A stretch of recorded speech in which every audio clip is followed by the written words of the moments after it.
Okay, this video is the construction of a course to steer across the Solent, but in essence, in summary, a course to steer is basically when we want to travel from A to B. So the first line we draw on is our ground track, to and through our destination, 2 arrows on our ground track. The next thing we need to find out is tide. So in this instance, we're going to say we've got a strong tide pushing us that way. We then add our tidal vector on to the start of our ground track, 3 arrows on our tidal vector. We then need to estimate our boat speed for the hour or the half hour. Once we've estimated our boat speed, we want to put our dividers at the end of our tide or vector and strike an arc across our ground track. We then join up the end of our tidal vector to our struck off boat speed. We then put 1 arrow on there, which is our course to steer. So now this is our course to steer, and we will follow that course and we will continue along our ground track and eventually get to B. In this instance, if this was an hour's plot, we've struck off our boat speed beyond our destination, which means it will take us less than an hour to get from A to B. Okay, so today I'm going to run through how to construct a course to steer. I'm using the Central Solent chart. And we have been anchored here in Osborne Bay for lunch, late lunch, leaving at about 2:30, 2:45, 14:45. We're going to get ourselves to this red can here, Norris. Our plan is to travel across the Solent and up to the Hamble, which is up here. However, my course to steer will basically take us from Norris to this North Cardinal here, Calshot. And from Calshot, we've got a nice main buoy channel here, so we'll have pilotage up to the entrance to the Hamble. Okay, so there's a number of things that we need to know, and that is the time of high water for Portsmouth on our day of travel. Now, our day of travel is going to be the 25th of August 2019. I actually prefer to do it in what could be classified as a normal year. So 25th of August 2019 is our day of travel. So we'll have a look at what the tide is doing at that time. Before we do that though, we can actually draw on what we call our ground track, which is the line of which is going to be hopefully our line of travel from Norris Red Can up to Calshot North Cardinal Buoy there. So I've drawn my line to and through, okay? So you should always draw your ground track to and through your destination. So I put 2 arrows on my ground track. Remember that, 2 feet on the ground track, 2 arrows. Okay, so 25th of August 2019, the information I need will be in the almanac, okay? And we can have a look at the day in question, which is the 25th of August. I'm interested in the high water time closest to my time of travel. I've got 2 high waters. One is 0550. That's definitely not our time of travel. The next one is 1827, and that's 3.9. Now, we need to be aware of a number of things. Are we in springs or neaps? And the other thing we need to be aware of is that the time here, all the times actually on this page are in UT. And by August, we have certainly put our clocks forward. So we need to add, and it tells us in this box at the top of the page that we need to add 1 hour to the non-shaded areas. Okay, so these are non-shaded areas. Shaded areas clearly can be seen, this green shaded area here in the non. So we are a non-shaded area. So we need to add an hour to our high water. So our high water is actually 1927. Okay, the next thing we need to know is, are we in springs or neaps? Okay, so our high water here is 3.9 at 1927. The low water is at 11 or 12 and it's 1.9. So we're going to be travelling between these 2 heights of water as well, if you like. So 2 ways to find out whether we're in neaps or springs. Firstly, you can see that this number here is in blue, and we have another number here and here that's in red. You can see that there and there in red.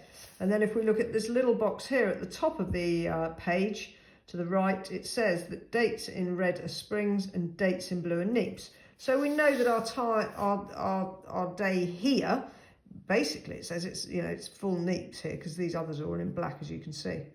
Okay, so we know we're in neaps. The other way of deducing whether we're in springs or neaps is to take the low water away from the high water, which will give us our range of tide for the day. So if we take 1.9 from 3.9, nice and easy for me, we're left with 2.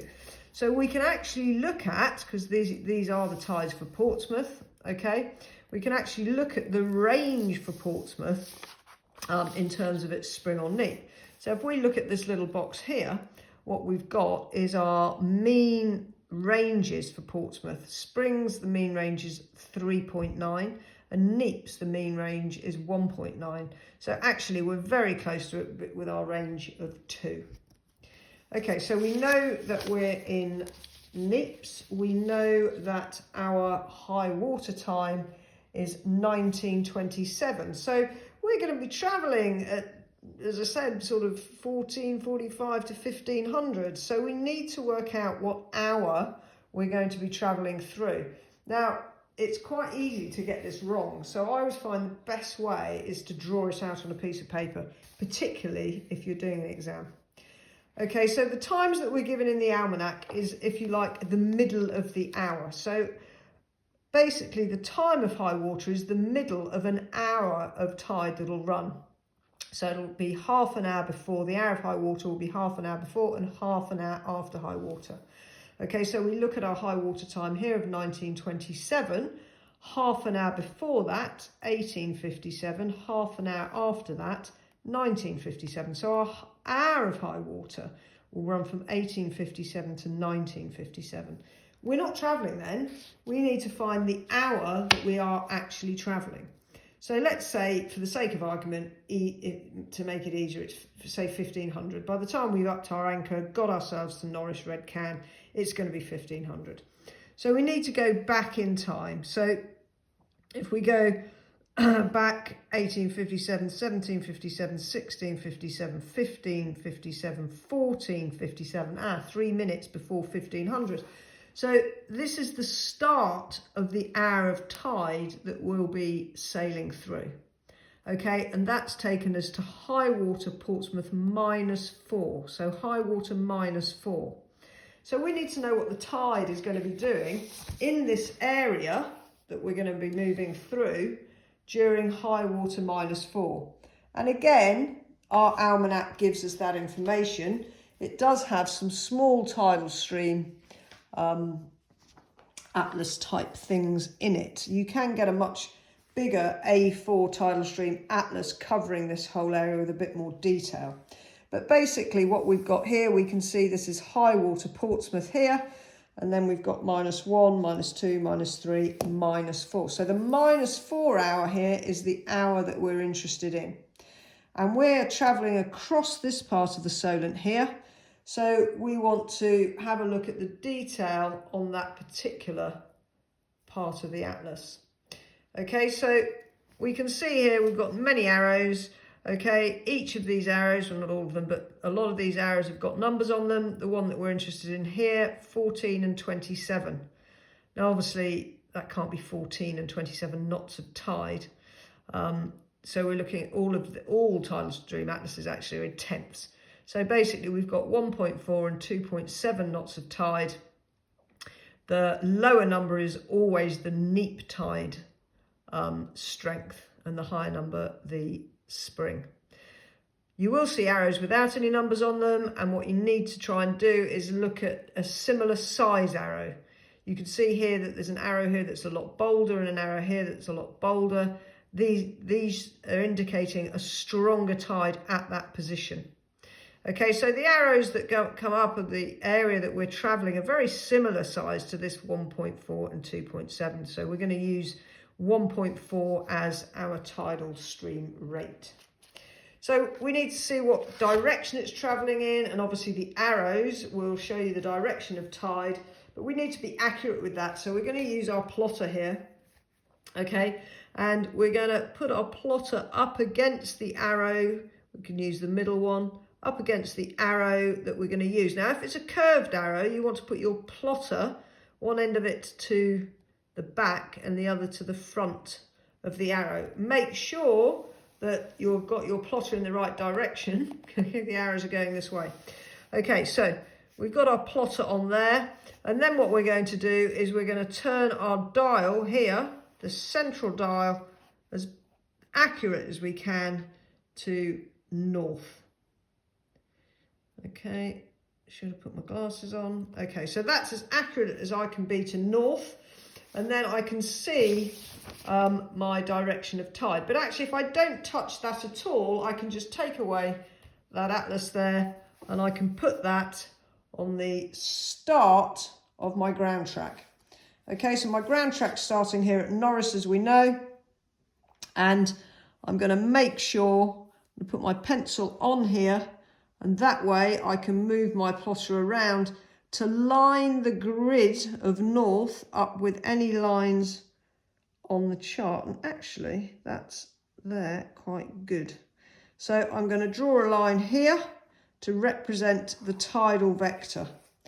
Okay, and our tidal vector has 3 arrows. Okay, 1, 2, 3 arrows to indicate that that's our tide. Now, we know that our tide is going to basically push us this way. Okay, in 1 hour, it's going to push us 1.4 knots or 1.4 miles. Okay, and as we know, we use our latitude to measure distance. So 1 minute is 1 mile, so that would be 1 mile, but what we want is 1.4. So I'm going to open those out to 1.4, and oh, I've come off the chart. I mean, that, to be honest, wouldn't be the end of the world.